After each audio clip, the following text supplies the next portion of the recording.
रुख करते हैं दिलचस्प व अजीब खबरों की जानिब। अमरीकी पुलिस ने ट्विटर पर आवाम से दरख्वास्त की है कि वो एक पालतू जानवरों की दुकान से मफरूर कछुए को तलाश करने में उनकी मदद करे। अफ्रीकी नस्ल के इस कछुए का नाम वॉल्टर है, जिसकी उम्र 30 साल और वजन तकरीबन 25 पाउंड है। इसे अमरीकी रियासत ओवरलैंडो के शहर विल्सन वैली में पालतू जानवर फरोख्त करने वाली दुकान क्रेटर कबाना में रखा गया था, जहां से ये 2 रोज पहले फरार हो गया।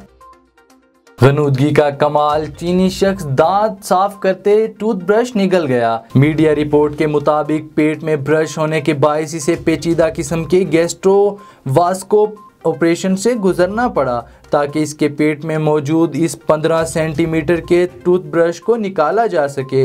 इस शख्स का ताल्लुक चीन के सूबे जियांगसू के इलाके सासू से है। इसका कहना है कि 10 रोज कबल जब वो सुबह जागा तो नाश्ते से कबल दांतों की सफाई करने लगा और गनूदगी की सी कैफियत में गलती से ब्रश को निगल लिया।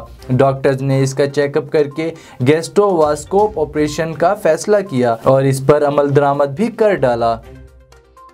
बारबी डॉल ने भी कोरोना के खिलाफ जंग शुरू कर दी। कोरोना के खिलाफ ईस्टर एजिन का वैक्सीन तैयार करने वाली बरतानवी प्रोफेसर डैम सारा गिलबर्ट ने मुतासिर होकर दुनिया की मकबूल तरीन बारबी डॉल का नया एडिशन मुतारिफ करवा दिया। कंपनी की जानिब से डॉक्टर सारा गिलबर्ट के साथ साथ 5 खवातीन से मुशाबा बारबी डॉल भी तैयार की गई हैं, जिसका मकसद कोरोना के खिलाफ मुहिम चलाने वाली इन शख्सियात की हौसला अफजाई करना और इन्हें खराज तहसीन पेश करना है।